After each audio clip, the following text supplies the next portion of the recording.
try that again. Good evening, everybody. Good evening. Welcome to Night at the Globe. Everybody know what the Globe was? No? Seriously?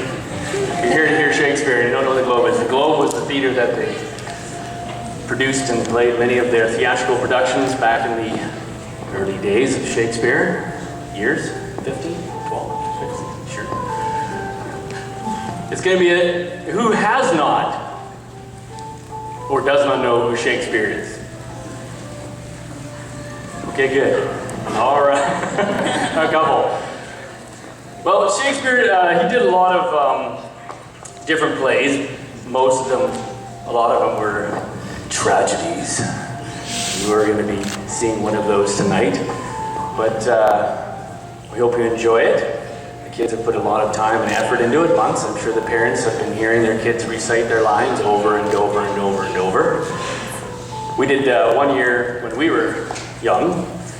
They did a Bard on the Beach kind of thing in Vancouver, and after seeing the play that summer, we spoke Shakespeare for the rest of the summertime. So beware, that might happen tonight, and you might go home saying, "Dear dust, where's my pajamas?" So you never know what happens after these types of evenings. So, but without further ado, I'm going to welcome director of the production. Give a hand to Mrs. DeCurdy.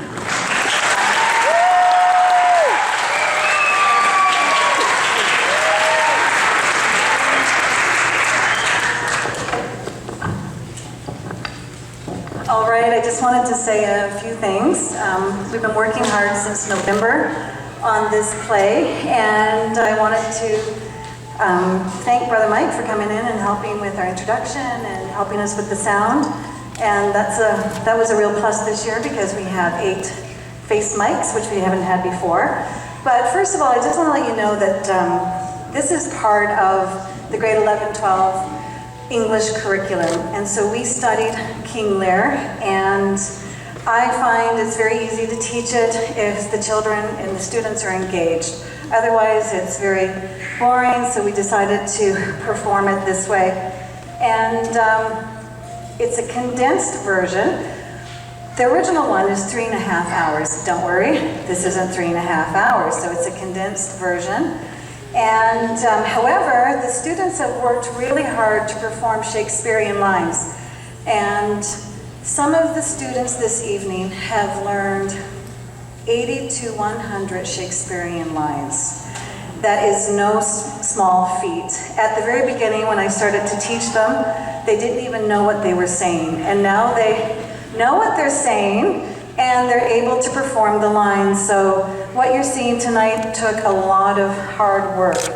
The next thing I want to say, some of you just might be familiar with King Lear.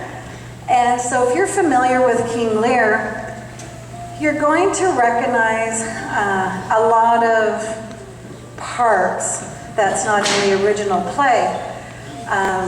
We've added, it was actually a creative writing assignment that the grade 11, 12 students had to do, and they had to create 8 female parts because we had 8 girls to do, and we just did not have enough parts for them. And so back in the 1600s, girls were not allowed to act, and so Shakespeare had to use young boys to play all of the girl parts, hence the lack of girl roles. And so we had to create some of them. So if you're familiar with the play, you'll notice that we did add a few new parts. Next thing I want you to do is look at the parody skits that were going to be performed by the 7 and 8s. So we wrote that as a guide for you, so that if you pay close attention to the parody skits with the younger kids, it's making fun of the plot and the subplot and some of the themes, and it's really the general gist of what's happening tonight in the real play. Last note, I was working with the grade 7, 8s, and we were doing a novel study on King of Shadows, which is a book that's set back in Elizabethan times. as we were reading it, we were studying about what life was like 400 years ago, and there was a street scene, and there was a lot of things happening. And as I was teaching them, I thought, do you want to be part of the play, and maybe we could sell and be merchants and all of these different things. And so the kids were just totally excited about that. So now I have the 7 and 8s involved. And then I walked into class, and I noticed someone that might just look like Queen Elizabeth. That was my inspiration for the Elizabethan audience, and I said, would you like to be Queen Elizabeth? Of course. So then that was the inspiration for the Elizabethan audience, and so they got involved. So at this point, I'm like, let's just put everybody in it. And I said, I'm gonna feel bad if somebody shows up, they don't have a costume. So we have 55 costumes this evening, and we have 3 students that are working my lights and the sound, and we're just so proud of them. They worked very, very hard, and they were all very eager to participate. And anytime I came up with a new idea, they were the most willing participants. They just like, yes, no problem, Mrs. DeCree. We'd love to be a part of it. So they've had a lot of enthusiasm tonight. They've worked hard, and I just think we have the best group of students here at BCA. I am so proud of them all. I know I've got after a lot. I know you're all listening to me backstage. And yeah, sometimes I had to get after you, but you came through. And I want you to know as well, there's not a grown-up helper back there. And I am really into like minimal props, and I want them to figure out and problem solve what we needed to do with mics and with costumes and with props. So what you see tonight from backstage, this is their own doing. And that was all part of the program. And they've worked hard. They're ready to go, and I hope you enjoy your evening at the Globe.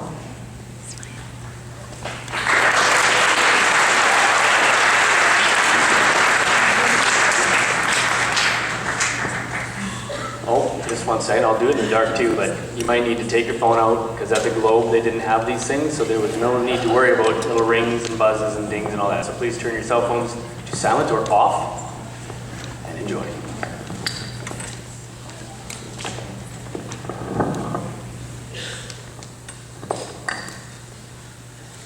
Phoebe, I'm so glad you were able to come with me tonight.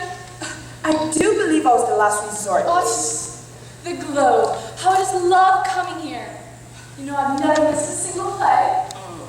Did you say it was King Lear, lady? Yes, one of my favorites. A story of a king and his terrible, most ungrateful daughters, yet he himself was so foolish. I'm honored I have children of my own. Daughters? I heard the actors are only men. So true, but I've heard that Shakespeare has written extra female parts to accommodate such an audience. What is so special about this audience? You know, I've been pondering that as well. The smell is quite awfully the same, and the crowd large as normal. But that's it. They're half dressed. Look, her dress looks like it has just enough material for one of your sleeves. I know, they should have stayed in the bedchamber. It's true. Baby, I've also heard rumors that the Queen herself was coming tonight. Stop it. I know, what a high class would do to my stature. But one never knows. She either sneaks in quietly or comes broadly announced.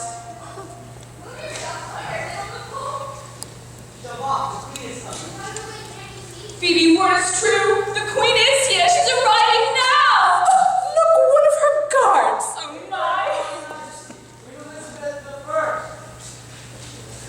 Phoebe. Oh my goodness, such elegance. Such beauty.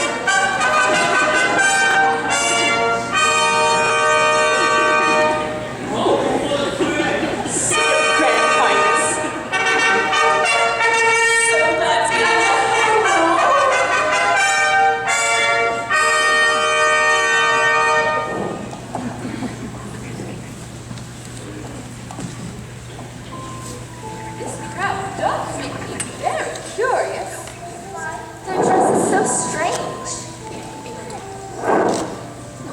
And why they look clean, but at least compared to those dirty groundlings. Surely this audience cannot be confined. Aye, they do indeed lack embellishment. Surely they're not all peasants. So strange a crowd. Perhaps they come from London, Mr. Journey. Look, the creatures of the common. I can't believe them myself. They obviously don't follow my example. I don't believe them. It is hard to meet up to your standards of dress, my lady. Rightly so, your highness. Thy standards demand a more appropriate dressed audience. Oh, your majesty, they do show you no respect.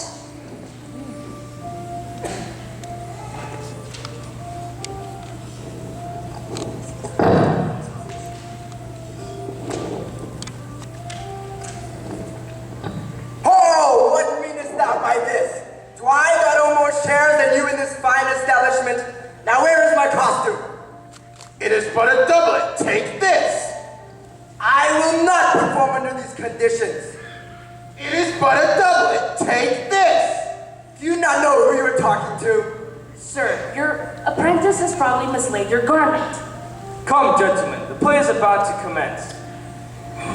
I will not perform until my doublet is found.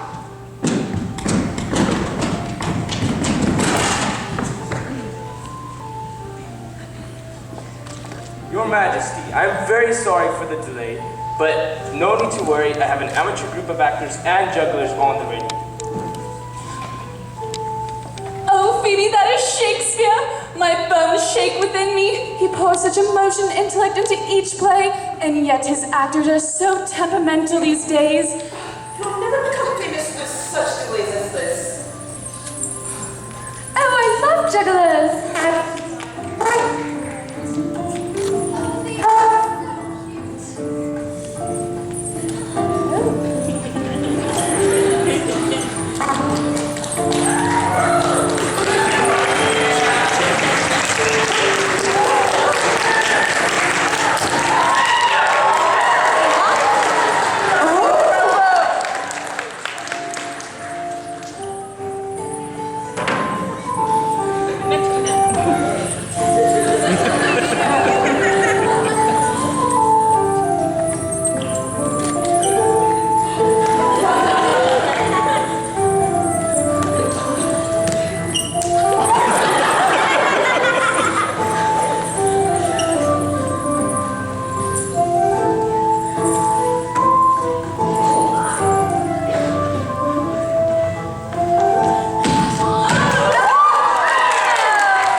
Now, our dear queen, a little parody, a forerunner of the play to come, so to speak, a light-hearted gesture for your entertainment. Oh, do bring on Shakespeare. I hope they are more entertaining than the last act. I do hope. Indeed, 'tis no use to wait much longer if we shall hope to see the experience. Shh, the show is about to commence.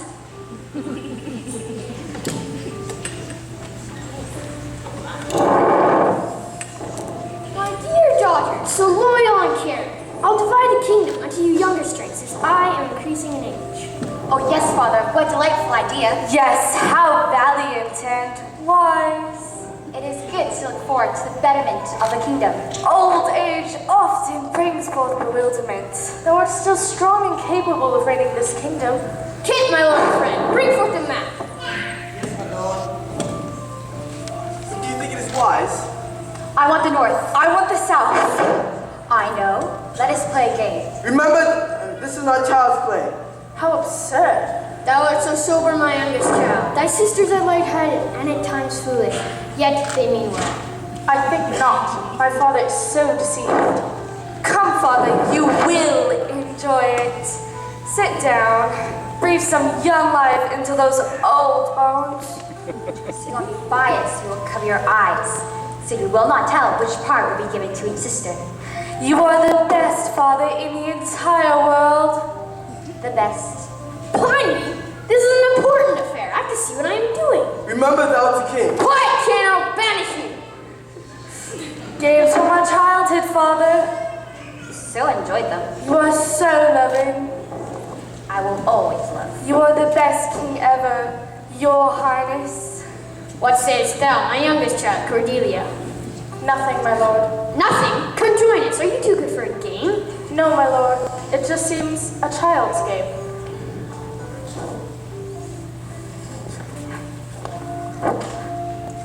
The north is mine, south is under my control. Well, Cordelia, if you don't play, then you get nothing. Now out! Oh, my father. So unwise. We can sit up. Kent, you're banished too! Come, father. Sit down. We are in power now. Quite intriguing. Yet girls were the only ones to cause problems for their fathers. Let's see how well they portray Gloucester and his sons, for he too had poor judgment.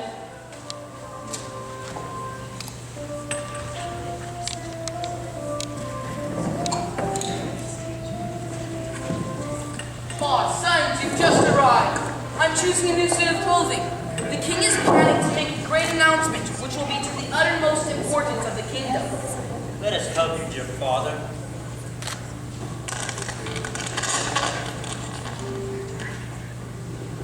Oh, how this suits you, dear father. Surely with a brand. Dear brother, surely not. This clothing is meant for a king, not an earl. Your brother merely wishes to promote and honor his dear father. But the king will like it. I am only the half-brother, second best. I will make fools out of both of them. Ha ha ha. Are you blind? Just because you didn't think of it, no need to get upset, Edgar. My brother does flatter himself. Father's so good. Protect me, Edmund! No. Your brother's gone mad! Away from me! No! Soon, all the power will be mine. Ha ha ha.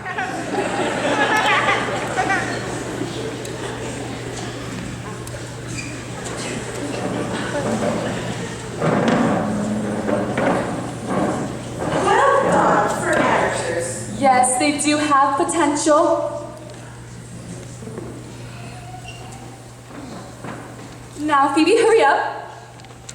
I'm going to explain in greater detail, if I can remember, of the actors. Well, of course. You know, I've seen this play so many times. Oh, have you? Yes.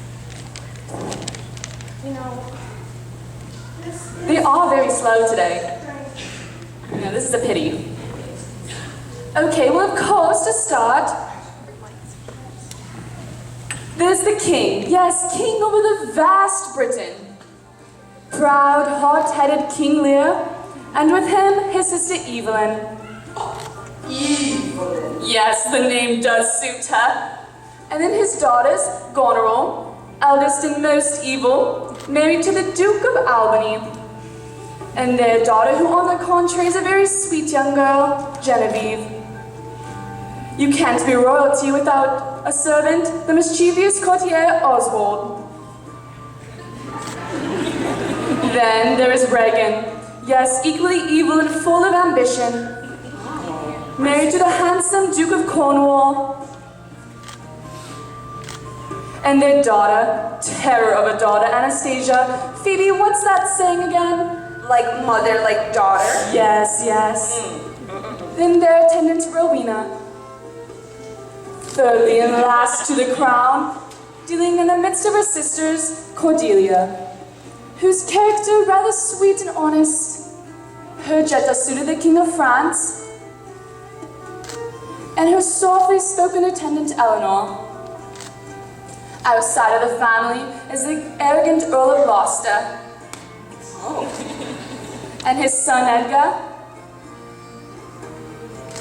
and wife Lydia, and with them the illegitimate son Edmund, and his scheming mother Scarlet. Oh. Lastly, and not to forget, is the king's right-hand man, Kent, and his bold wife, Catherine. Now you know in greater detail, let the play begin. It all starts in the king's palace, where the kingdom is being divided among his daughters.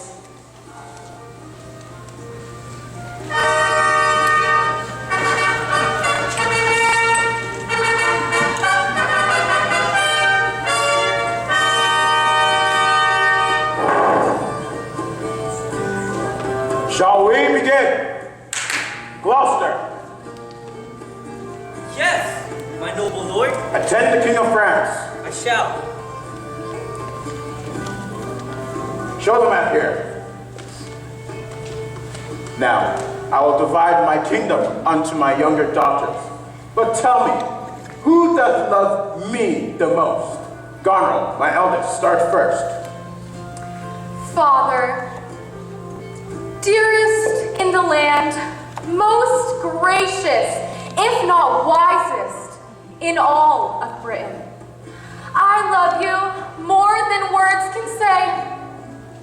Dearer than eyesight, space, or liberty. Beyond all manner of that is how much I love you. Such beautiful words that touch my heart. You shall have this boundary to this boundary. Brother's got a fool to divide the kingdom to this viper Goneril. What will your sister Regan profess? My dear aunt, do hold your tongue. She's after all my mother. Now, Regan, my second daughter, come forth. My dearest father, I profess myself an enemy to all other joys. I am only happy in your highness's dear love. Such beautiful words that touch my soul. You shall have this boundary to this boundary. My lady, my mother, how superior your words are. You might as well keep with your wise and deceptive words. Now, Cordelia, can you draw words more opulent than your sisters? Speak now. Nothing, my lord. Nothing? Does she not know that flattery goes a little further in life than honesty? Madame, you must say something. Expressing feeling of your love towards your father, or else he won't be words you. I know not what I speak. Nothing, my lord.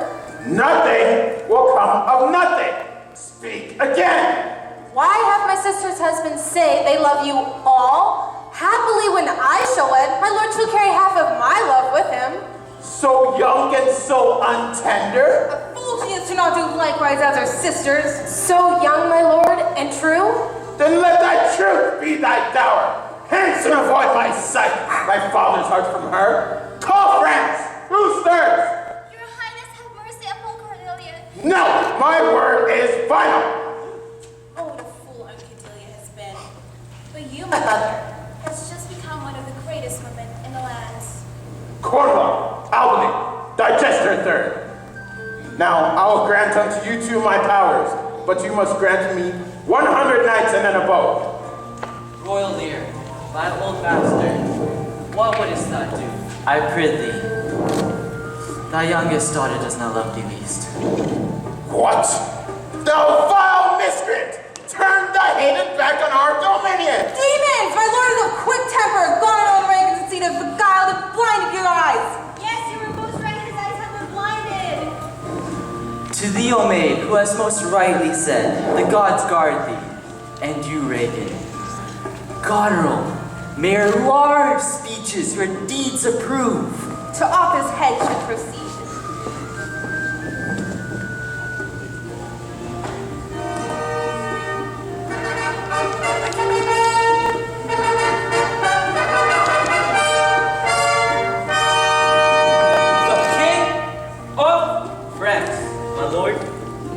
Finally, some good news. France, that thou hast rivaled for my daughter, there she stands, dowered only with our curses. Turn your liking a more worthier way. This is most strange. I've lost my father's liking, for I lack my sisters Gilb and Oily art, to speak and propose not. Thee and thy virtuous that seize upon, thy doubtless daughter, king thrown to our chances, is queen of us, ours, and our fair friends. Thou hast her, France. We have no such daughter. Come!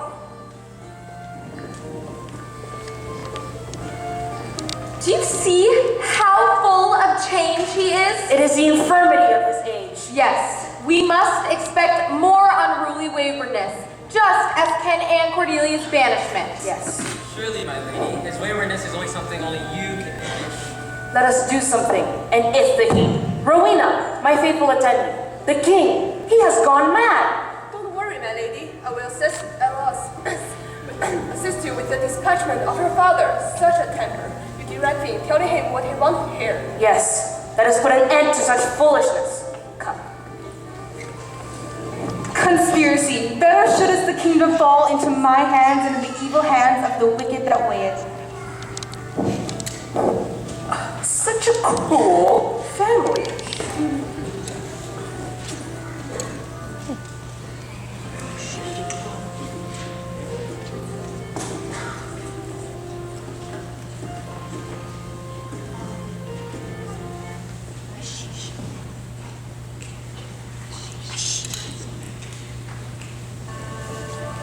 Ah, Edmund, my son.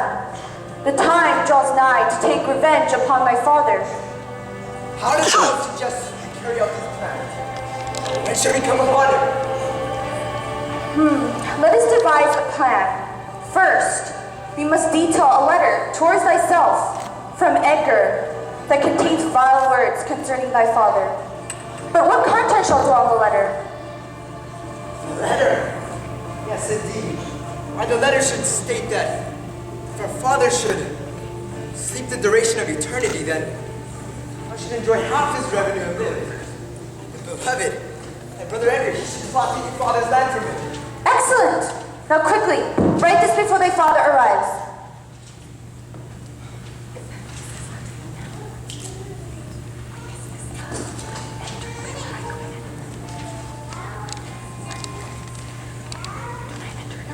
See, my father's love is to this illegitimate Edgar. To the so-called legitimate Edgar. I obey the laws of nature, not a man.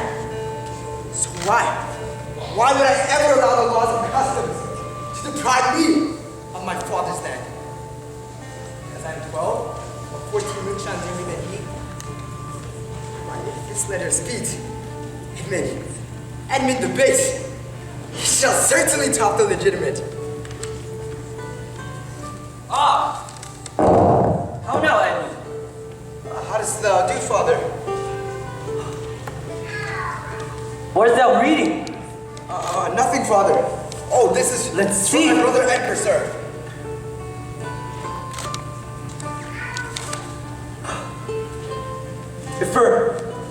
Let me see this. If her father falls asleep to awaken him, she'll enjoy half of my revenues. Oh, that villain, that brutish villain. Yet, my own son, Edgar. You know what? Apprehend him, Edmund, and do it quickly.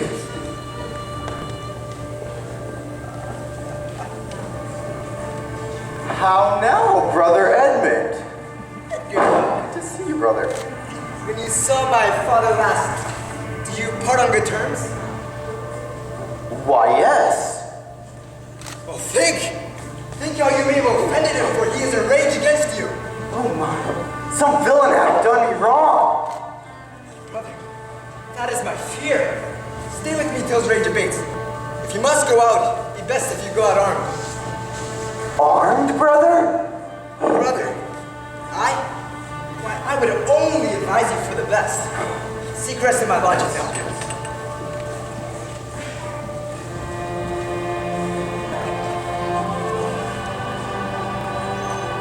Wert thou successful, my son? Indeed, mother. And as our planet just moves along so smoothly, oh, that your well father, he shall certainly want this gent dead. Excellent. I knew that intellect came from my side of the family. Oh, mother. I best be on my way before thy father findeth me here. I seek not to be the next victim of a banishment. Goodbye, my son. Farewell to thee, mother. Meanwhile, at the Duke of Albany's palace, the eldest daughter Goneril storms in with her trusty steward Oswald and her daughter following close behind. She clearly wants Lear out of her castle.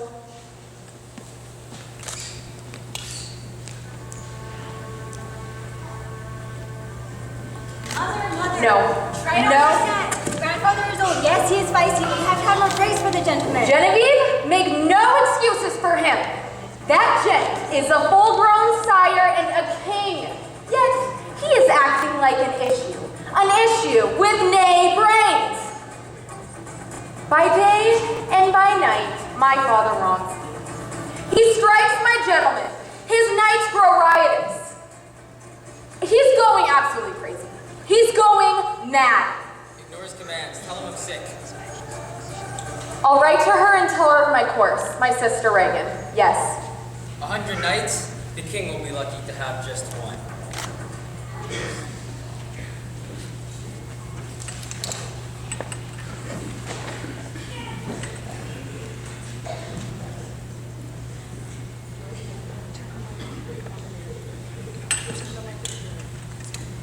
Why are you dressed like that? Have you gone mad?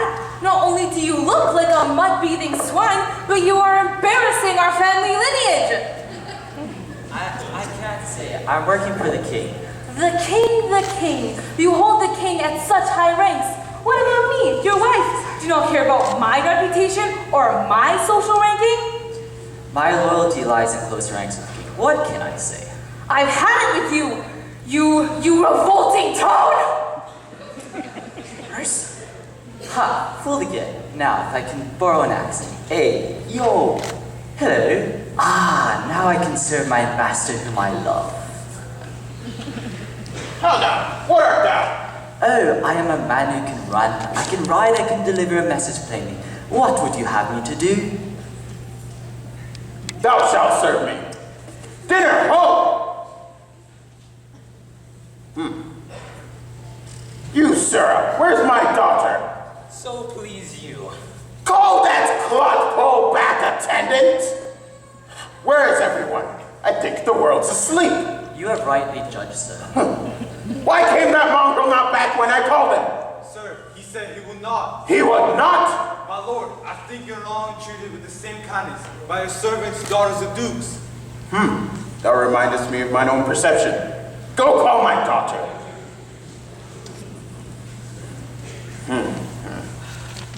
You, sir, come hither. Who am I?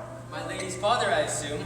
At least that's what you were yesterday. My lady's father, you cur! I'll not be struck, my lord. No trip, you base football player. The king will have none of you.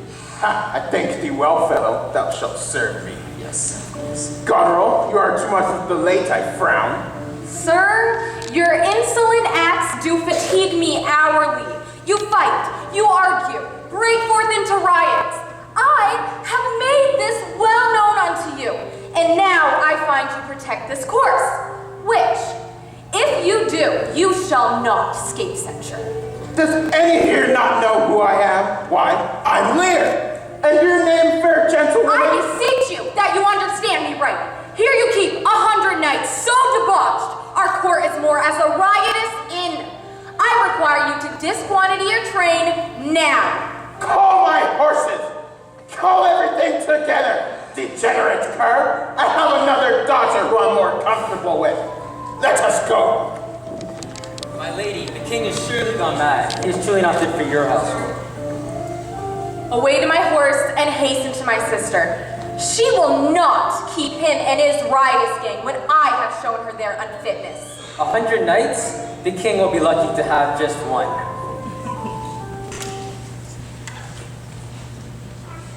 In the courtyard of Gloucester's palace, Edmund is most scarlet or scheming as always. Son, the time is slow. Thou art slacking. Nay, mother, the time is just This isn't right. But worry thou not. I'll make haste to carry out our plans. Sir, your father has heard that the Duke of Cornwall, Reagan, and his Duchess will be here this night. Why, this news? It just weaves itself into our business. I have one thing I must do. Quick, mother, go hide thyself. Time it calls for action. Brother, descend! Oh, sir, you must flee this place. My father, he's found where you've hid. I hear him coming now. Pardon me, I must pretend to draw my dagger upon you. Come before my father! Flee, flee, brother, farewell now. Hey, stop! Stop him! Ah, father! Edmund! Who did this?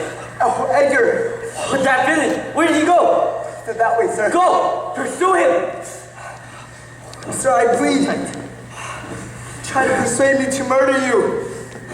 And when I refused, he lashed my arm. When I shouted for you, he fled. Don't worry. That villain shall pay. The Duke, yes! The Duke of Cornwall comes tonight. By my power, I shall have, and his power, I shall have this villainous head at stake.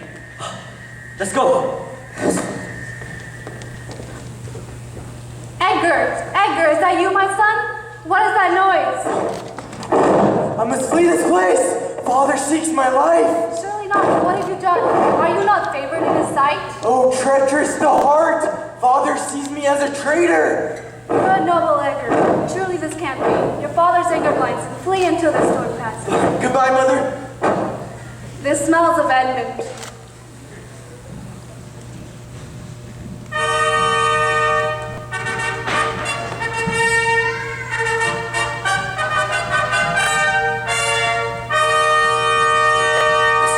I see the Duke of Cornwall. Come here, my boy. But my power shall have him. You! He shall notice you. Thou fool, you must be naive to trust that scoundrel. Hold that tongue, woman. Go thither and get help. My son is hurt.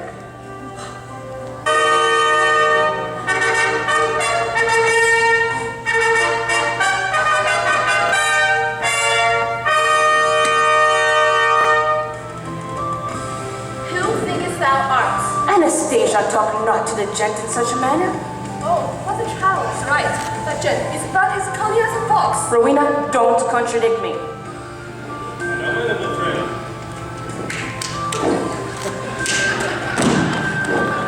We hear strange news. What? Did my father's godson Edgar try to seek your life? Pursued. If he be taken, no harm shall ever be done to him. But Edmund, to you. We've heard you've shown your father childlike services. He surely has. He betrayed his brothers, villainous plot, and got wounded, as you can see.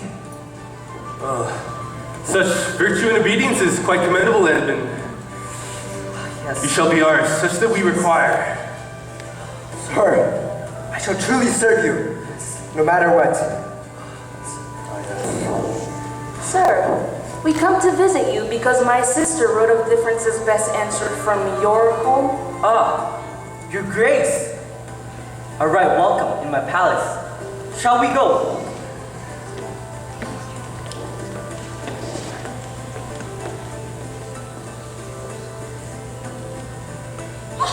Edmund, thou art hurt. What has happened to thee? Was it thy brother Edgar? Oh, that son of a flippin' gibbet! Woman, calm thyself. Oh, Edgar, he did not hurt me. Why, I would shatter his neck if he so much as made a fingernail upon me. Did it myself, and it worked. Oh, that old fool. Thinks that his own son has attempted to slay me? He's as furious as the devil himself. Ah, so thou hast succeeded in ridding thyself of thy brother. I applaud thee for a job well done, my son. Though I do wish thou did not have to hurt thyself. 'Tis for a good cause, mother. Won't you help me bandage up my arm now? Of course, my son.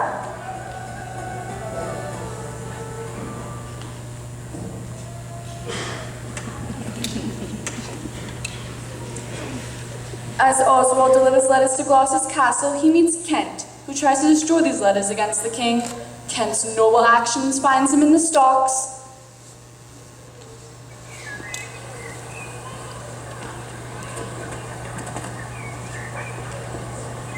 Good dawning, friend. Where are my semi-horses? In the mire. Why do you speak thus? I know thee not. Oh, I know thee, for thou art a proud son of a Mongol cur. And thou knowest me, for I tripped thee and beat thee the other day. I'm so tired. Anyways, what are these letters? You know you come with letters against the king. Help! Oh, murder! Help! Help! Hey! What is the matter here? This ancient ruffian, sir. I'll shred this villain into mortar and dump the walls of jakes with him. Why art thou so angry? These rogues, they only know to obey their lords, the passions of these curs. Why dost thou call him that? What's his offense? His countenance likes me not. No more perchance does mine, nor his, nor hers. I have seen better faces than all of these before me today. What can I say? Fetch the stocks! What, dost thou think thou canst teach an old dog a new trick? You stubborn ancient fool. That's not how you talk. Hurry up with those socks! You're not going to put me in there. No, I don't want to go in here. Going! Think of the king! If he finds out his messenger so slightly used, sir, be enraged! Sir, my sister may have received it much worse to see her gentleman abused, assaulted. Put in his arms, let him stay there all night.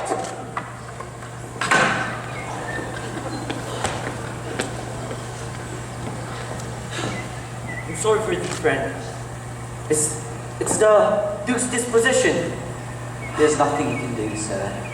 How do you feel there? My Lord of Gloucester! Yes! It's been a long journey. I shall now find some rest.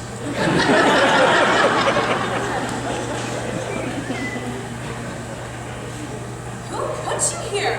What have you done? Have you gone mad? Kent, answer me! Is that you? I was in the market and... The market? Dressed like that? Why must you keep acting like a fool, forgetting about my reputation? Do not tell me you've stolen. What can I say? I was hungry. Do you not work for the king and all of his secret duties that continue to bring shame to me and our family? He doesn't like to pay me while I'm working in secret. Fine then. Don't expect me to prepare your meals for the night. You can gorge on your stolen food and enjoy your night in the stocks serving the king, since you only seem to care for him now.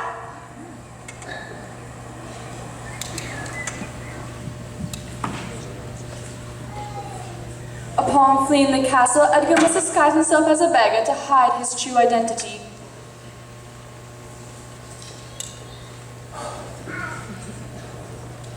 I have heard myself proclaimed a wanted man, but have escaped. I will take the basest and most poorest shape, a disguise. Like a bedlam beggar, I'll cry my face. And with my nakedness, I'll face the winds. With prayers and bands, I'll beg for charity. Poor Turley God, poor Tom. As Edgar, I am nothing.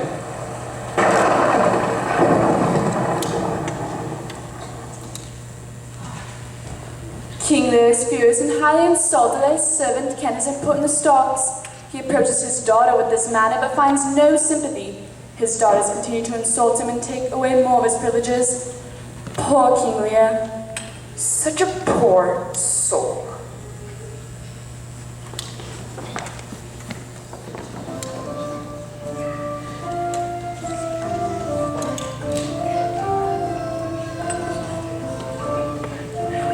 Good morrow to you both. I'm glad to see your highness.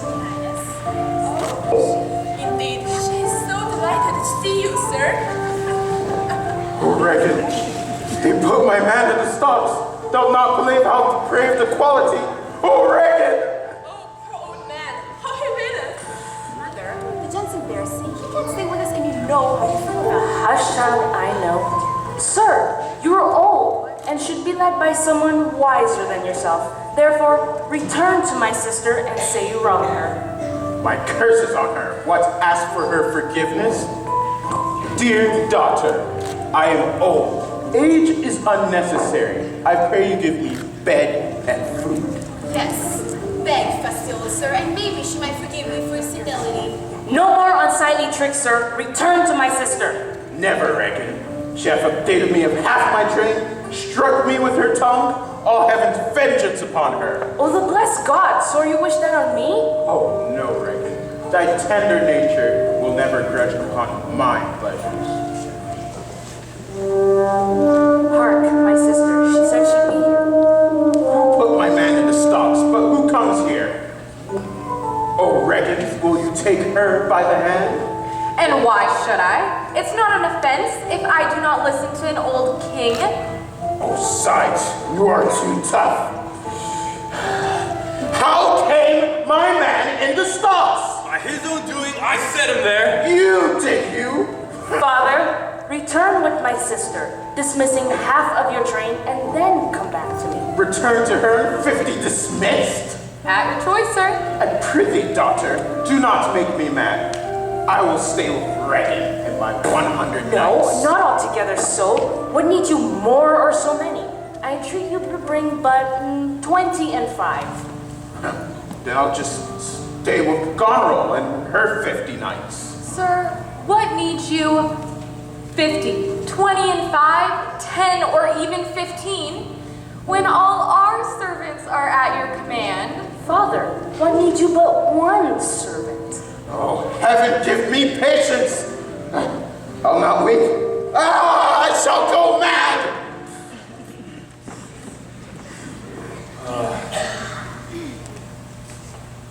Let us withdraw. 'Twill be a storm. 'Tis his own blame. I must taste his folly. Ha! The king! The king is in outrage! He calls to horses, but I shall know whither. He leads himself. But my lord, there's a storm for many miles, and there's a scarce bush. Oh, sir, to willful men the injuries they do to themselves and must be their own schoolmasters. Shut up your doors, Lord of Gloucester.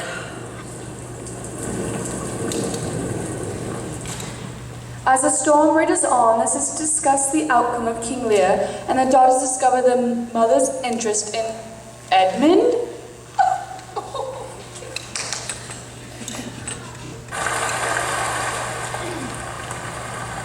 Oh, by the gods, I curse this weather, and curse the man that is left to its elements, lest he perish. Goneril, watch your tongue. He is, after all, my poor brother. Cold, damp castle. Yet, my heart is warmed by you, Edmund. Edmund? What has she to do with him? Complaining about the weather while our Grandfather's out there in the cold. well, he deserves it, so... And look at the way she's holding on to that letter, as if it was a love letter. That's what happens when you split the kingdom between two children with the brains of a snail. Here she goes again. Perhaps my lady is right. Let's just do something about him. We should kill him. Kill who? Cornwall. Company. And the king too. Yes, a brilliant idea. Who's in here to help us? Edmund. What's with wanting Edmund to help? Come, we must plot the king's death. The power will soon be mine, or else our Lisa will be able to keep my head on my neck. You know, I don't think they're actually going to go through with killing grandfather. And Edmund? What's with wanting him to help? Oh my, now that I think about it, I saw a love letter that my mom had written to Edmund that professed her love for him. It only makes sense that she would want to help in such a horrible plan. How suspicious and disgusting. As a matter of fact, I think my mother feels the same way. You? What is so charming about this Edmund? I don't see it. Hush, Phoebe. In his madness and sorrow, King Lear flees the castle and his ungrateful daughters into the raging storm, and finds refuge in a hovel on the heath. Meanwhile, inside the palace walls, another storm is brewing. Gloucester, who now fears for the king, is about to be betrayed by his own son. I like not this unnatural dealing of Edmund. They have warned you neither to entreat for the king or in any way sustain him. Oh, why, that is most savage and unnatural. My son, I'm gonna go and seek the king, for I'm worried that his life might be endangered. Also, anyone ask for me, tell them that have gone and prayed and slept. Also, I have locked a letter inside my closet. Anyone dare to ask for it, say nothing, for my life is in danger. I pray you be careful. How naive. Oh, this shall the Duke instantly know. What sayeth thou, child? Oh, why, nothing, my dearest stepmother. It's nothing. Nothing at all. I trust not that gent, and I fear for him. Cordelia receives a message from France that her father is in distress.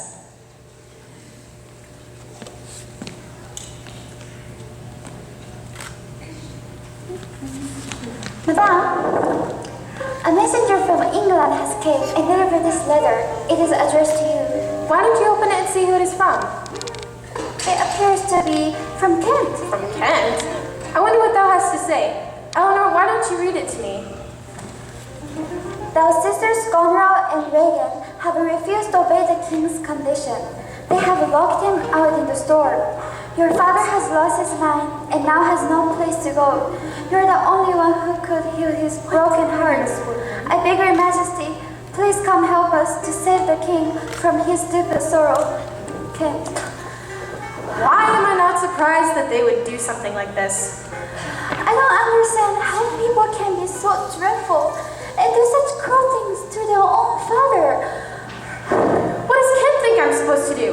Thy father has banished thee. But madame, you must go, for you're the only daughter who truly loves the king. But what if he's still angry with me? Madame, this is your chance to prove yourself.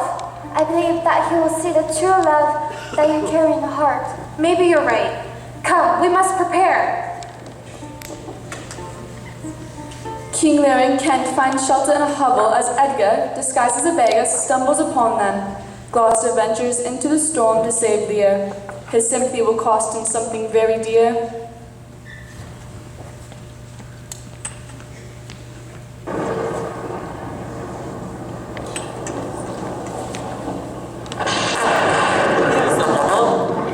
Oh, let me alone. Wilt break my heart? I'd rather break my Regan, Conrad, your kind old father. My daughters, I'm going mad. Good, my lord. But I pray thee, enter here. Poor naked wretched, whosoever you are.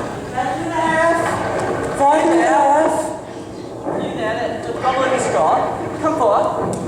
What art thou? The foul fiend that vexes me. Has his daughters brought him to this pass?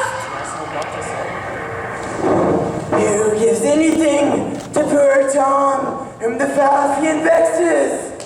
Surely. Now, there again. Surely his daughters brought him to this pass. He has no daughters, sir. Death traitor! Only his daughters must have brought him to this loneliness. Billy got sat on Billy got hill. Halloo. He is a crazy man. Is man no more than this? Come unbutton him. Hold back. This is the foul fiend. Who's there? Give it. Who's there? Oh, your grace. Poor Tom that eats the swimming frog with cow dung for salad and drinks the green mantle of the standing pond. His wits begin to unsettle. Your grace, your daughters have commanded me to seek you out where food and fire is ready. Yes. But first, let me talk with this good thief. What is your study? How to prevent the fiend and kill the vermin. All these men, their minds go. Can they not blame him? I can't not blame him. His daughter seeks his death, most likely. Oh, The good old Ken said it would be thus. I have a son, now outlawed, and he seeks my life. Comes the cold. Oh, come, good Athean. These I fell from. I smell the blood of a British man.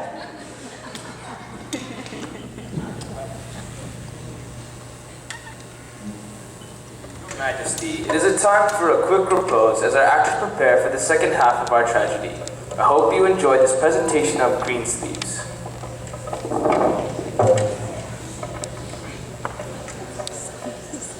I am so excited to see this.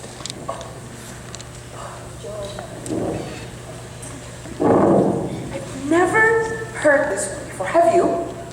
Yes, I have. It's been played here before. I told you a million times I've been here.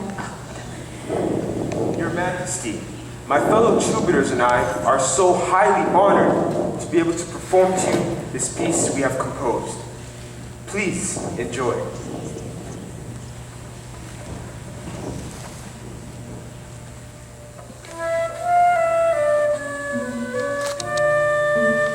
She does not keep thee safe and sound, does not give thee words that thou needest. 'Twill not work like egg yolks to merit lost eyes and treacheries. She lies and deceives, her words are real. She will not watch thee while thou sleepest. Before you wake, she will be a dagger in thine own heart. Does not surrender to reason, risking all to keep thy secrets.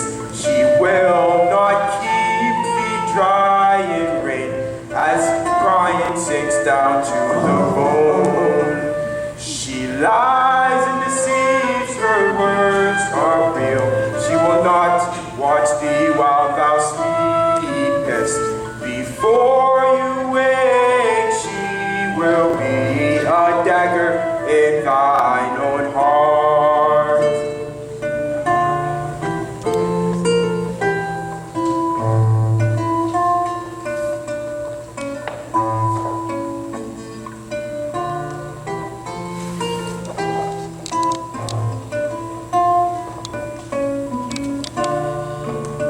She lies and deceives, her words not real. She will not watch thee while thou sleepest. Before you wake, she will be a dagger in thine own heart. A dagger in thine own heart.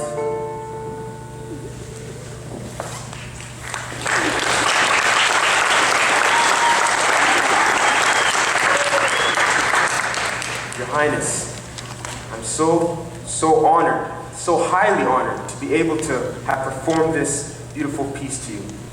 I'm so thankful to be able to amuse you. I pray that you live forever. Oh, simply divine. Just wonderful.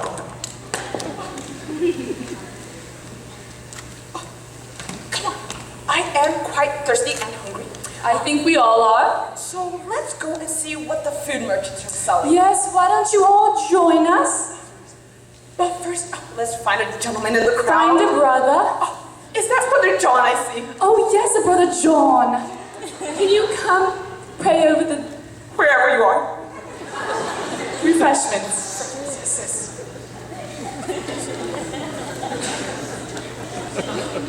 Thank you, fair ladies.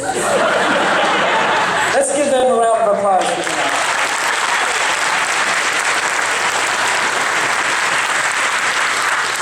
I think since they've all worked so hard, and the parents and the students, that after tomorrow we should give them 2 weeks off of school. Have you enjoyed tonight? I was thinking of what Brother Branham said about his own daughters when he said they were in plays. And I think he called it God in Morphe, where they would change their mask and change from one to the next, and how we see our young people performing tonight. It's certainly wonderful. You see another side of them come out that we so appreciate. And we're going to have a word of prayer for the refreshments. Then we're going to have an intermission, and everyone's free to go out into the foyer. And when you hear the trumpet, you can come back in. So I think on a serious note, as we pray for the food, I want to also pray for Mr. Dingwall, which actually had to leave today, and driving back to Edmonton.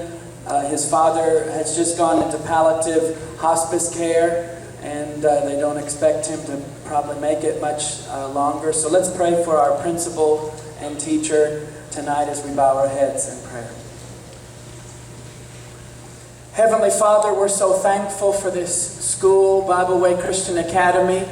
We're so thankful for the director and these students and those that have expressed this play for us tonight, to see the life and the Spirit expressed through them in this play. We want to thank you for that, God. You brought our families together. You brought all of us together, and we thank you for that life and for that joy. Tonight we want to pray for these refreshments and pray you'd sanctify it to our bodies and bless the rest of our evening and our fellowship and our students and the staff as we enjoy this evening. And Heavenly Father, we want to remember Mr. Dingwall tonight as he's driving on the road headed back to Edmonton to be with his father, possibly in the last few hours of his life. We pray that you would be with Mr. Dingwall and his father and family, extended family, that you would just surround them with your presence, and that you would give them the moments that they share together, that they would be supernatural and filled with your glory. We commit him to you in these next few hours and days. And this evening, we commit to you. In Jesus Christ's name, amen. So everyone, you're dismissed for the next few minutes. When you hear the trumpet, please return.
By golly, what is the queen doing? Obviously, it looks like the queen walks towards a throne. Come, Helena. The play is about to begin. Oh, my darling, you worry so. I've done this before, and Shakespeare has included me in the play. So talented, I'm sure it delighted him so. The queen is just so brave. I'm very powerful. King Lear is weak-minded. I would never divide my kingdom so foolishly. You have no heir, my queen, although many await your hand. The queen rules alone. There will never be a king. 'Tis not a bad thing, methinks.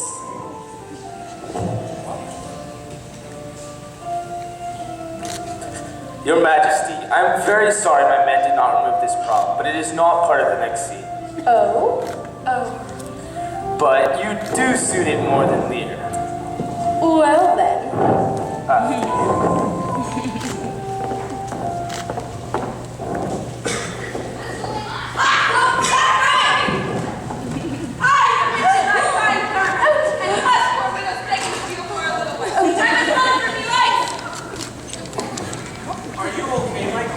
Yes, just a little stunned. Good heavens!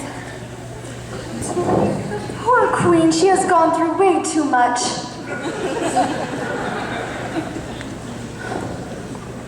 Who's that ruffian? There she be. Stop! This is an exciting place. I'm so glad we came. Oh my word. Calm down, Phoebe. In the next scene, Edmund is about to betray his father, and Cornwall waits to apprehend.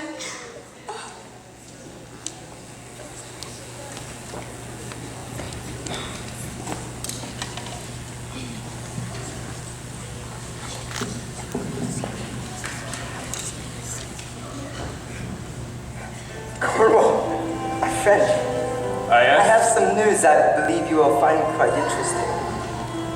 You see, this letter proves my father to be a party to the advantages of France. Now, if this matter be certain, my friend, you have a mighty business at hand. Let's see.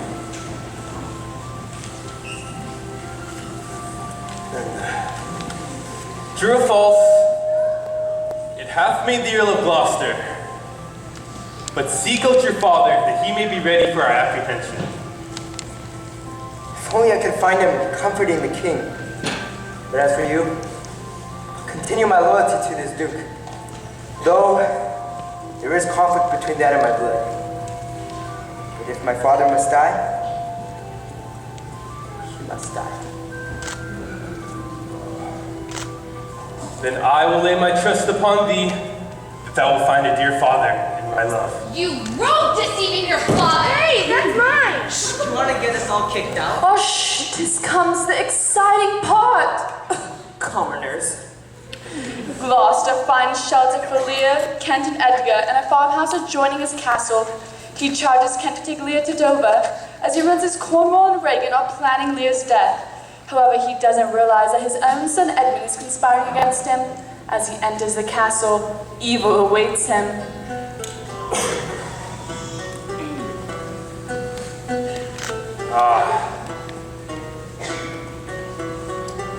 See, there's much at hand. There she is. Post steadily to Albany.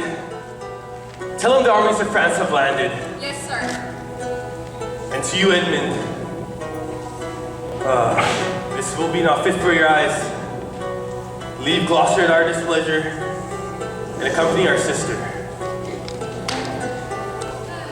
Seek out that traitor Gloucester. Hey, where's the king? My lord of Gloucester has been conveyed to Dover, but he is captured. We await your pleasure. Let go of me! I have done nothing! Stop! Where are the letters from France? And where have you kept the old king? To Dover. Why Dover? Because I don't want to see your cruel nails pluck his eyes out. But I shall see. Oh, for the love forbear. Pluck out his eyes. You shall see nothing! Hold his chair! No! Help! Someone help! I'll kill you!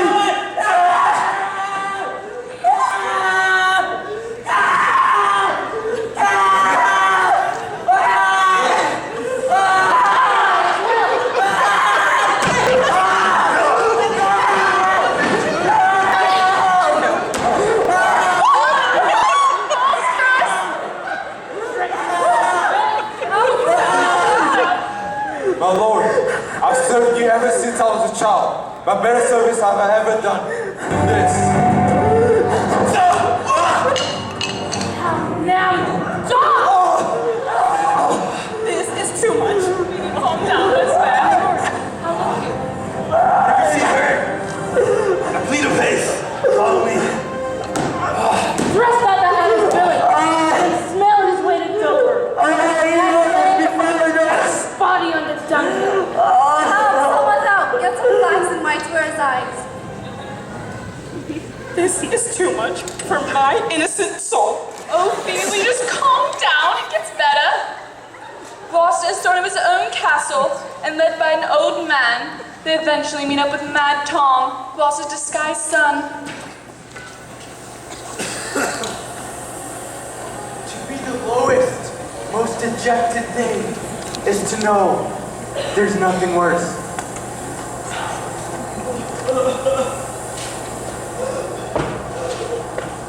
Who comes there? Oh no, it's my father. I hope he doesn't recognize my voice. Oh, Lord Father, what has happened to his eyes? Old man, who's there? Old man Tom, beggar and madman too. Oh, so last night there was a storm, and my son Edgar came into my mind. That's the master. Is that the naked fellow? Aye, my lord. Go, bring him the best coverings we ever had. Bring him the best apparel I have. Sirrah, naked fellow, do you know where Dover is? That I do. Oh, that's the master. There's a really high cliff there. Bring me there and I'll reward you. I'll reward you with such riches. Come with me. Poor Tom shall lead thee. Meanwhile, back at the castle,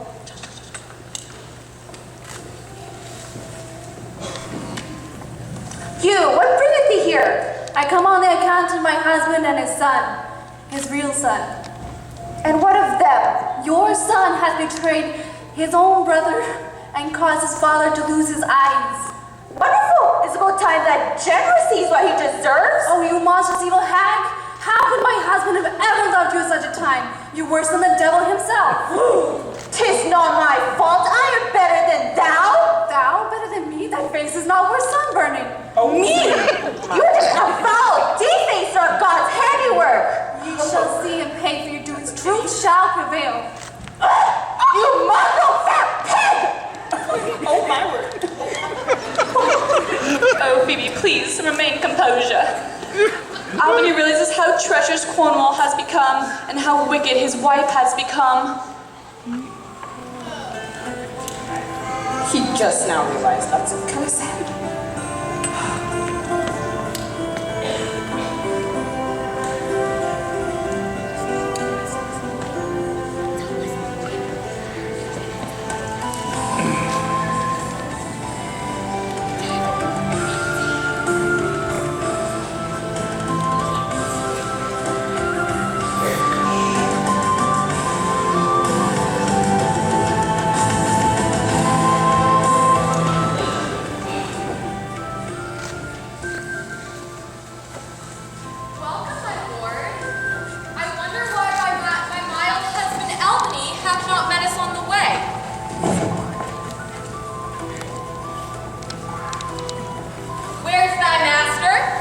Madame within, but never man so changed. I told him of the army that was landed, and he said the worst. Oh, 'tis his coward spirit.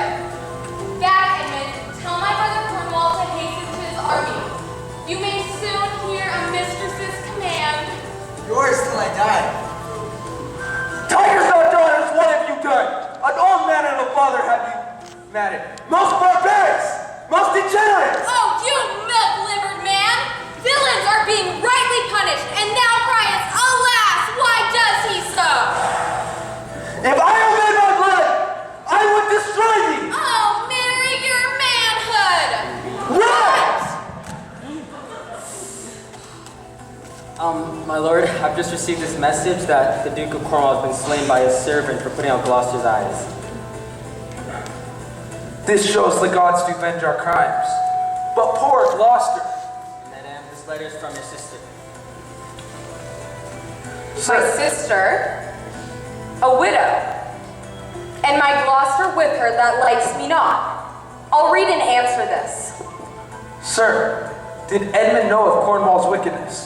Yes, my lord. He was informed against him. Gloucester, I live to avenge thine eyes. Come, friend. Cordelia returns to England to help her father. Catherine, searching for Kent, finds Cordelia in the French camp.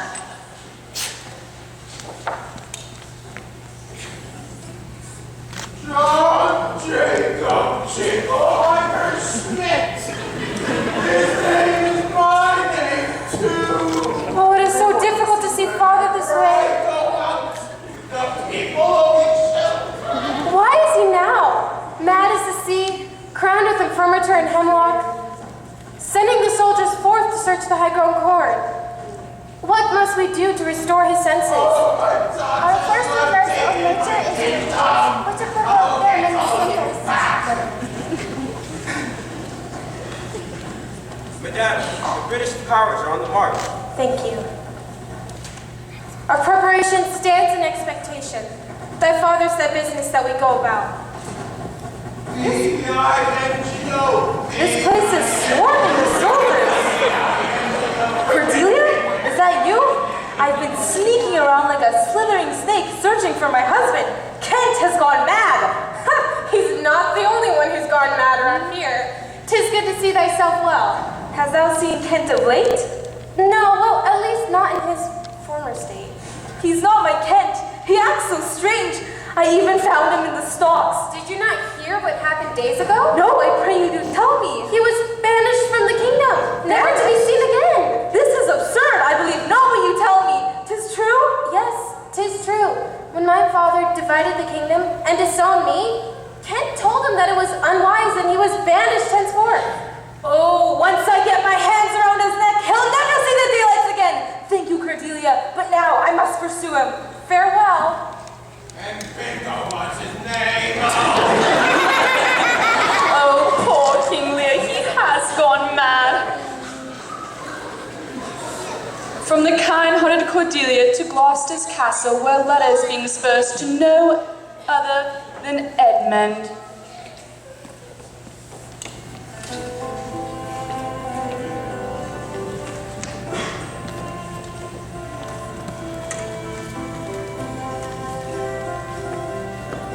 What might import my sister letters to Edmund? Madame, I must be going. A lovely elf, I'll unseal them. Madame, I'd rather not. I know your lady does not. You even loved your own husband, mother. You didn't even wait for father to die before falling into the arms of another gent. Yes, well. Where was I? Yes, I have seen your lady's loving looks towards Edmund. But, my lord, he is now dead, and better is he more convenient for my hand than hers. Therefore, give him these. So farewell to you, and if by chance you happen to fall upon that blind traitor Gloucester, preference should fall on him who cuts him off. Madame, if I see him, I will do my duty. Farewell. Farewell. Gloucester tries to take his life, but Edgar prevents it. Due to his blindness, Gloucester still does not recognize poor Tom as his son.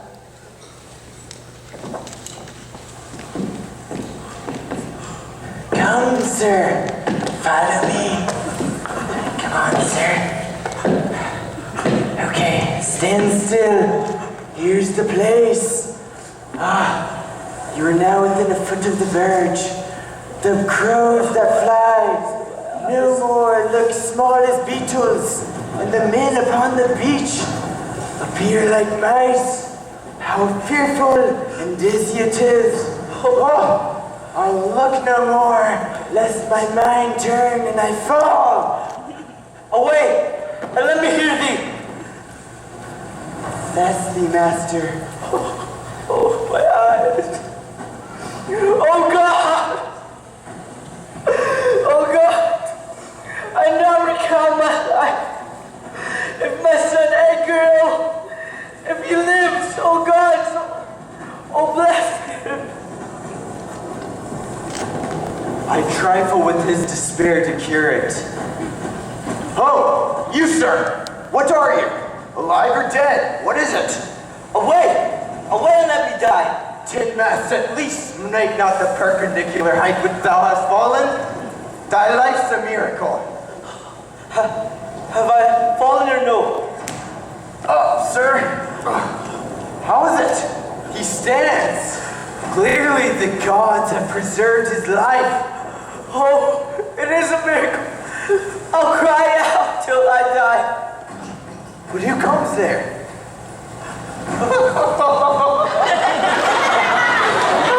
Oh, they flattered me like a dog. Oh, I know that voice. Oh, it's my King Lear. Let me kiss that hand. But first let me wipe it, for it smells of mortality. Aye, sir. Ah, I know thee well. Thy name is Gloucester. Yes. Here he is.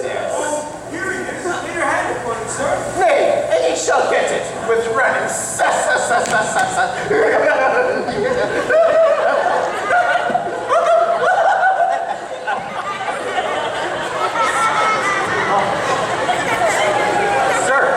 do you hear aught of the battle forward? Everyone can hear the armies on the move. Oh, come, sir. Come with me. I need my stick. Oh, sir, here. Sit. A proclaimed prize. The sword is out that must destroy thee. Come not near, sir, lest thy sword of the costard be the harder. Out, you dunghill! I shall pick thy teeth. What's happening?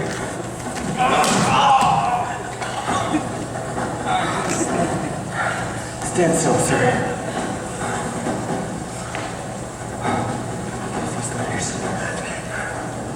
What does he have here? A letter. Sit. Let's see these letters now. Edmund, let our vows be remembered. You have many opportunities to cut him off.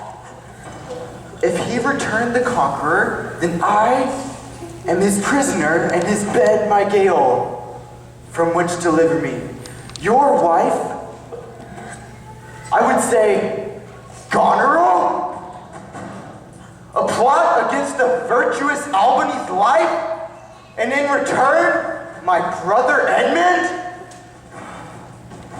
I will strike these papers to his sight. Come, sir, follow me.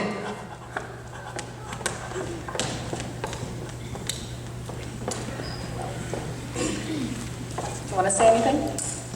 I'm good. Okay. At the French camp, Eleanor, Cordelia, and Kent check on Lear, where Lear seems to be going delirious. This family is quite strange, don't you think? Oh, I know you would say something.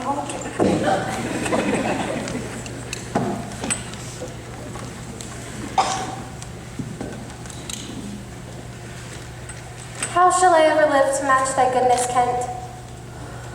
To be acknowledged, madame, is overpaid, but I prithee, know me not until the time is right. So be it. How does the king? He is still sleeping, madame. Okay. Be governed by your knowledge. Is he arrayed? Eh, madame, in the heaven also sleep. So please your majesty that we may wake him. He hath slept long. So stay close by when we wake him up. I'm sure he will stay under control. Sir, do you know me? He wakes. Speak to him. Father? What is this? Fair daylight? Where am I? Why, these are my hands. Sir, hold your hands in. Sir, you must not kneel. I'm an old and very foolish man, and I've been wronged. You see, madame, his instant period is over, but trouble him no more for further settling. Will your highness please walk? Yes, I will, but I'm a very old and foolish man. The king is weakened, and the powers of the kingdom are now led by Edmund. A bloody battle will now ensue as the France have invaded.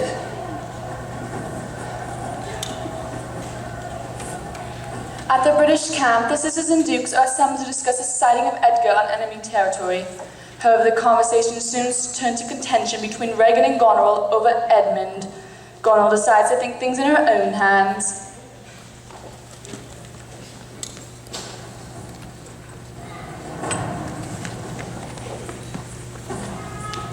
Now, sweet lord, do you not love my sister? Yea, in honorable love. Methinks ye have been together. I shall never endure it. Be not familiar with her. Our loving sister will then. I hear that the king and his daughter in the French camp are joined by the other English malcontents. Why is the reason? To combine together against the enemy, of course. Agreed. I'll meet you presently at your tent. Sister, come with us. 'Tis most convenient. Yes. Let us drink to our sisterhood. In a poisoned cup, my dearest Regan, you shall not have my beloved Edmund. Oh, my word. Come, sister, let's have a toast. Cheers. Cheers.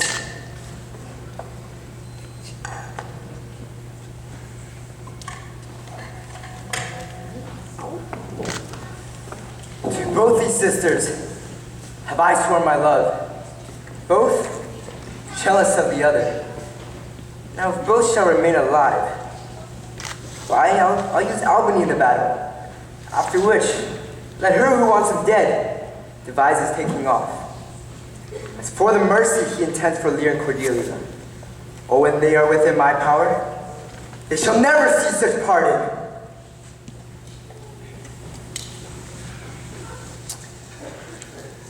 A war breaks out between the camps, and Edgar now reveals himself to his father. I have become fond of this Edgar. Of course, Phoebe, of course. Come, sir. Here, come with me. Sit and rest in the shadow of this tree. Pray that the right may thrive. Oh, grace be with you, son. King Lear hath lost. He and his daughters taken. The battle is over. Come, sir. Follow me.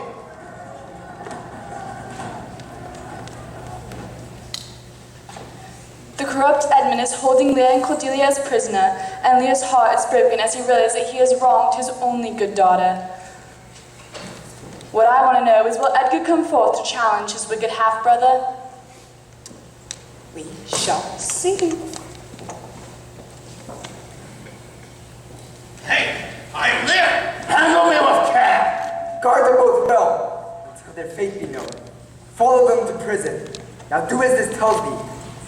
To be tender is not become a soldier. To be man's work, I'll do it. I am a king. Treat me with care. Sir, I've just sent the old king and his daughter for some attention and appointed a guard. We do require that the captives are safe. I hereby do declare thee, Edmund, my lord and master. Half-blooded fellow, yes. If none appear to prove thy many treasons upon thy heart, I myself will prove them upon thee. Who in the world dares call me a traitor? Now sound the trumpet on who dares approach. I'll maintain my truth and honor firmly. A herald, ho! Oh, I'm sick. The sickness. It grows upon me. Oh, my lady's sick in your death. It is that big Goneril. If it didn't work, I would never trust poison again. Ha! Quick, she is not well. Convey her to my tent. Rowena. No! My lady! No!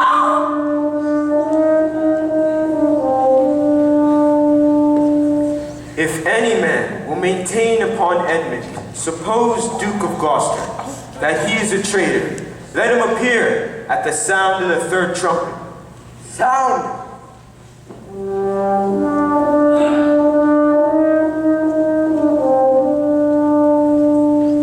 Again.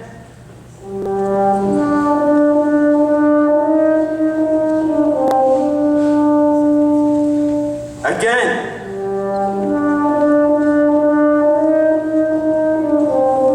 What are you? Thy name and quality.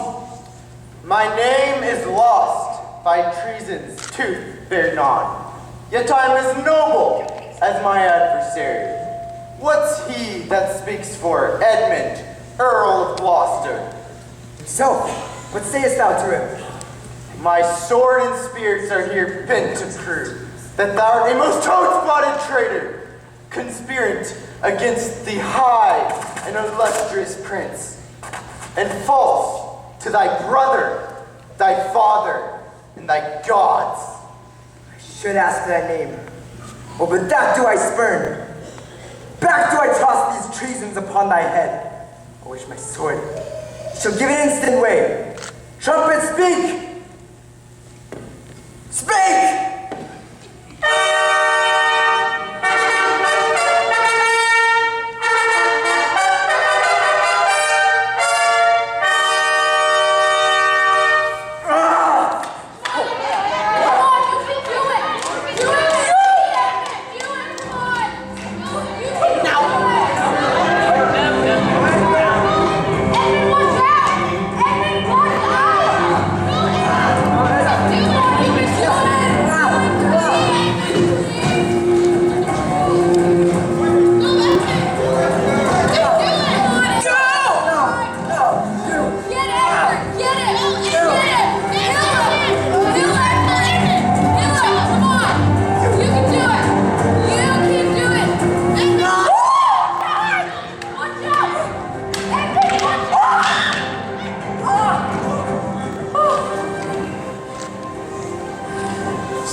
Shut your mouth, woman!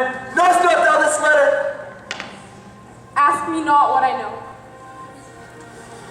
After her! She's desperate! What do you have charged me with? That have I done. Oh. But who art thou that would cast this fortune upon me? My name is Edgar, the dark and vicious place by which my father, you, cost him his eyes. True. True. The wheel has come full circle. I am here. Sir, where have you hid yourself? How have you known your father's miseries? By nursing them. I became his guide, but did not reveal myself until an hour ago.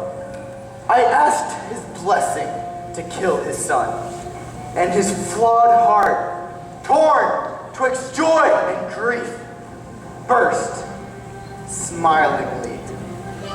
Help! This came from my heart. She's dead. Who dead? Speak, man! The lady, Gondro. One the other poisoned for my sake, then slew herself. Now, we will marry all at once. Some good must I do. Some good must I do before I die.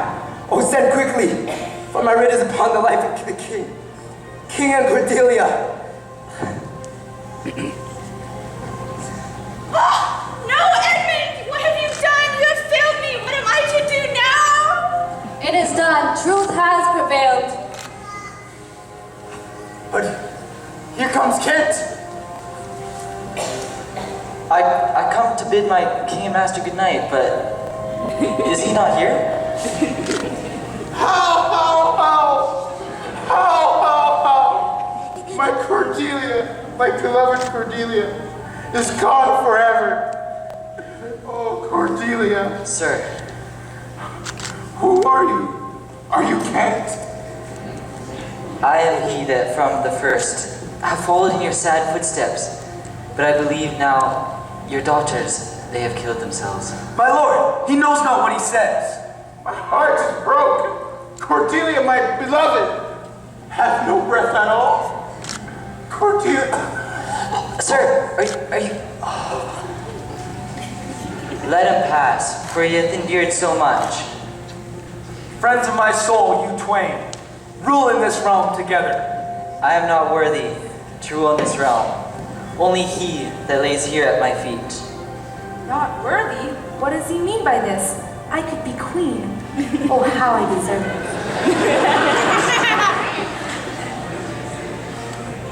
The weight of this sad time we must obey. Speak what we feel, not just what we ought to say. The oldest of us hath borne most, and we that are young shall never see so much, nor live so long.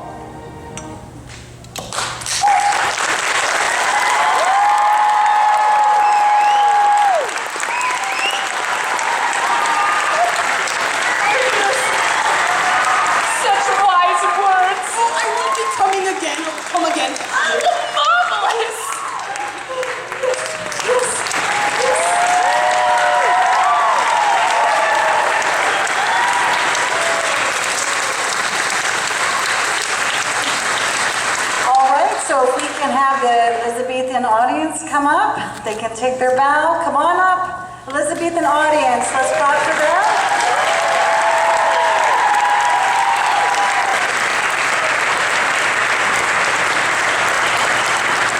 And next, if we can have our Elizabethan entertainers, if you can come on up, let's go.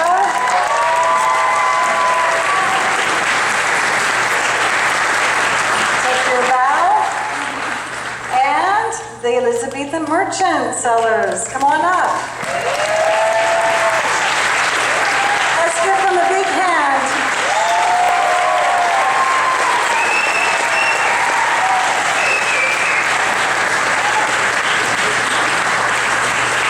Don't they look terrific? This is 55 costumes. Woo! Tonight, and then we have 3 that aren't in costumes that are helping. And I think they did a fabulous job tonight. I'm really pleased.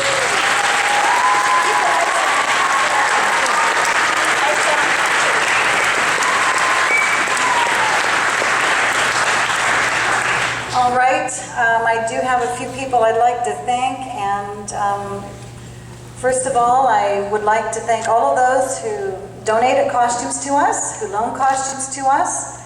And I would like to thank the parents and students who purchased or made their costumes, and to my cloak and pant and shirt tunic makers.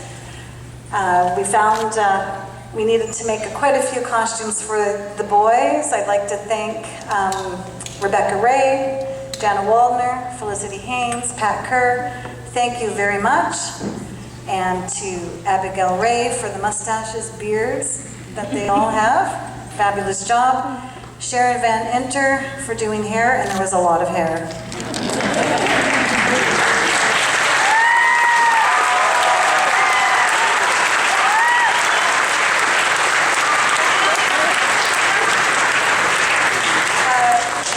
To my partner in paint, Marilyn Shaberna, for coming and helping to paint with the backdrop. It looks fabulous, and I want to thank you for doing that for me. And Mr. Dingwall, he built it, and Brother Norm made the stocks, and thank you, Brother Matthew, for the throne, cart, swords, and daggers, and for his patience with me as I poured myself into this project. I think he deserves a hand too.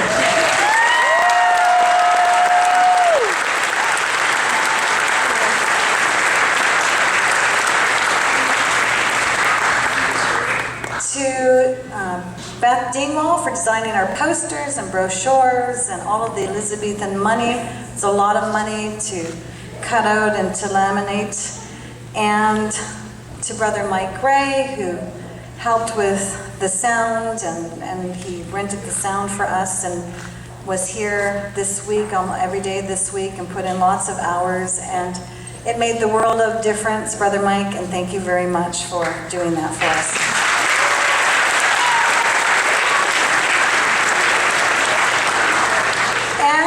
Finally, to my grades 7, 8, 9, 10, 11, and 12 students, I want to thank you. I think you performed wonderfully tonight. You poured a lot into it, and I'm very proud of all of your performances. Well done.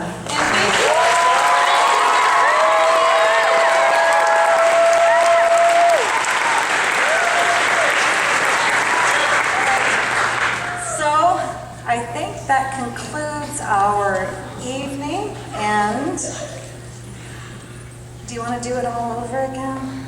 Thank you, Mr. Curry! Absolutely. That is one we haven't thanked, and we have something real special for Mr. Curry. Are you wanting to say something? On behalf of all of us, we really want to thank you for putting so much work and effort into this.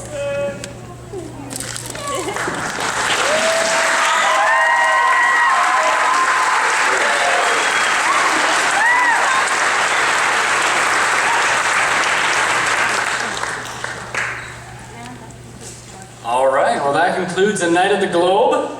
Thank you for coming. Don't leave saying Shakespeare for the next 2 months. Someone already was, so it'll happen. Once again, thank you to our wonderful cast. Thank you to the audience. Have a wonderful evening. Thank you.